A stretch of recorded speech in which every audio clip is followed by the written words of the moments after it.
What up, YouTube Alayks, coming back at you with another Starcraft 2 cast. On the top right-hand side of the map, we have our red Protoss player, JannisHB. We'll just call them Jannis for short. And on the bottom left-hand side of the map, we have our blue Zerg player, HermitGame. This is a bronze versus bronze level matchup, so we may see some interesting strategies coming out from these players indeed. I might make this a series, call it Bronze Level Madness or something. I don't want to use Bronze League Heroes because that has been used in the past, and I do not want to piggyback off that legacy, so maybe we'll call this Bronze Level Madness. And if you want to see some madness, I will put a crazy game that I casted in the top right-hand corner of this video. It is by far one of the wildest games I've ever casted, and I do recommend you guys watch it. It was a wild no-gas play from our Terran player. So, if you want to see something crazy, go ahead and watch it. And now, we will go back to this game. It does look like we have a spawning pool first from our blue Zerg player, and it is going to be a gateway first for our Terran player, not blocking off the ramp. And as I say that, is preparing to block off the ramp. It does look like we're going to have a bit of a late nexus, but it is a bronze level game, so we can't fault him too much for that.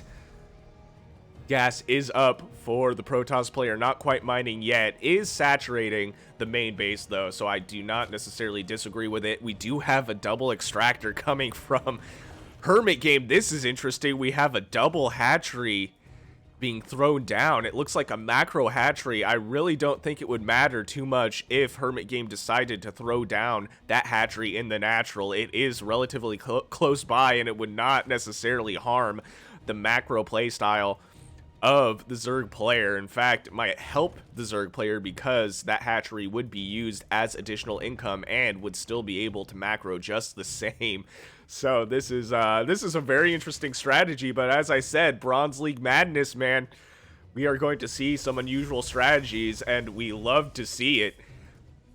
We do have an expansion coming in for the Protoss player earlier than for the Zerg player, which is not something you see every day.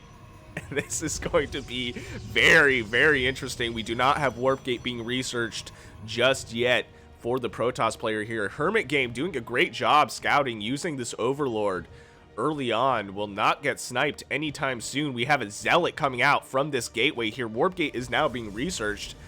Not a bad start, all things considered, for Jannis here. Taking a look at the production, we are researching some Overlord upgrades here.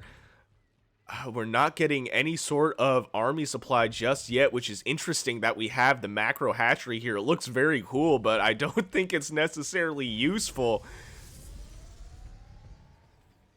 Gateway not being chrono boosted out, the warp gate research. We have this Zealot here not really making a wall per se. This would allow Zerglings to run through, but right now Jannis has nothing to worry about because we do not have any Zerglings being built from the Zerg player just yet. I would love to see an expansion here, and just as I speak, it does look like we finally have this hatchery coming down in the natural base location of the Zerg player.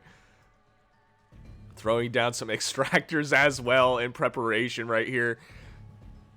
I will say this does look like madness. This almost reminds me of Starcraft 1 kind of playstyle. I feel like you don't really see macro hatcheries too often in Starcraft 2 just because of the larva inject mechanic. You don't necessarily need it until much later in the game, and even then you don't see them too often, so it does look very aesthetically pleasing. It's very, very Zerg to have double hatchery, but not necessarily useful. Warpgate is going to be finishing up here, and we have pure Zealots coming out from JannisHB, and I can't blame him. And we have way more Warp Gates coming down in front of this Overlord's face. He's literally looking at them like, oh no, we got some preparing to do.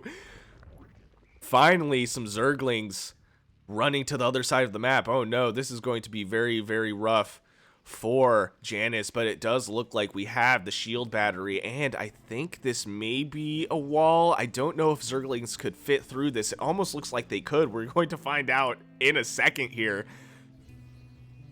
if these Zerglings can make it, and these Zealots not on hold position will be able to let the Zerglings through, but they are fixated on taking out these Zealots. Unfortunately for HermitGame, these Zealots are backed by the shield battery, but ultimately will go down. We have another big warp in of Zealots here that will take care of the rest of these Zerglings.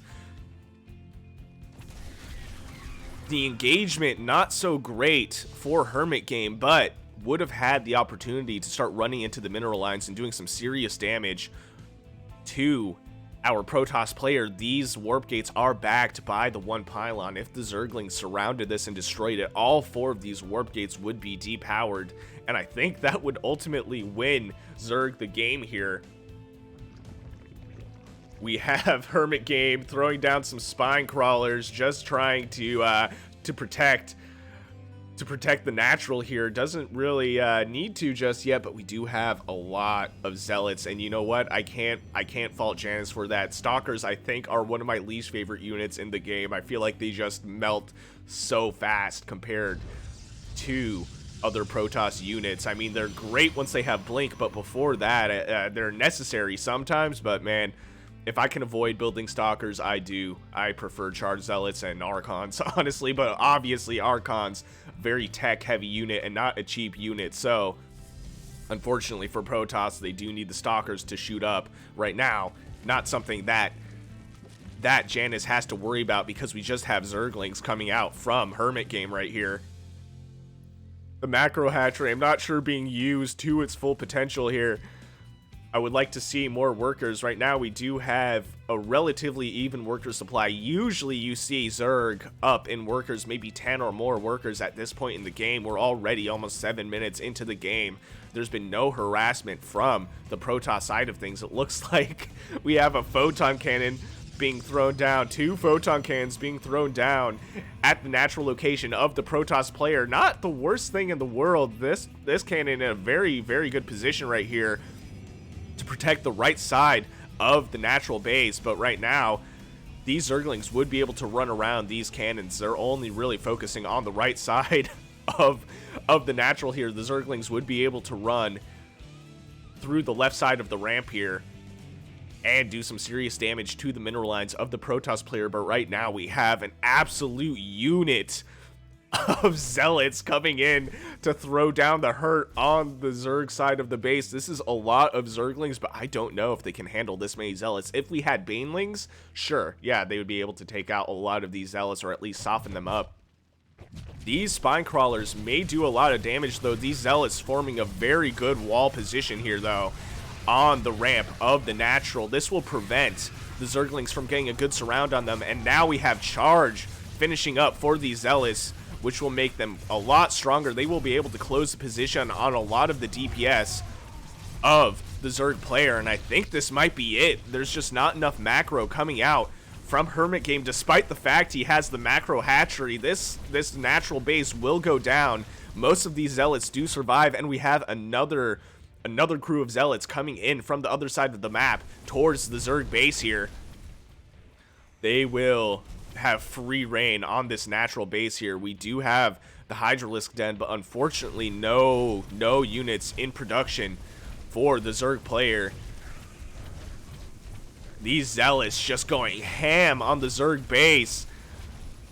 They will ultimately be able to take everything down. HermitGame, I don't know if he just went AFK or what, just left his keyboard because there's nothing in production here. There's no reaction. No GG. He is not leaving the game, and there's nothing he can do here. I don't think he even has a worker. There is 0 worker supply. There's nothing he can do to win the game at this point. It looks like this Hydralisk Den will go down, and that will be it. I think HermitGame is just AFK. I don't think he's at his computer anymore. He just saw what was happening, decided to go grab a cup of coffee and call it a day, giving Jannis our win right here. Unfortunately, I do like the idea of the macro hatchery, but it was just too early, and I don't think it's really necessary for Zerg in StarCraft 2 unless you're doing something really weird and really cheesy. And even though he had the macro hatchery, just did not produce enough units to handle this many Zealots, and once they had charge, it was over. Even before they had charge, it was over, and that engagement there was actually pretty good from Jannis, forming a wall and preventing the surround of the Zerglings on these Zealots, but ultimately I think this was just too many Zealots to handle anyway. There was just not enough of a reaction from our Zerg player, and that ultimately lost him the game. So if you liked what you saw, please consider shooting me a like and subscribe. I would greatly appreciate it. And if you have any of your own games that you would like me to cast, my email will be in the description below. And I'll see you guys on the next one.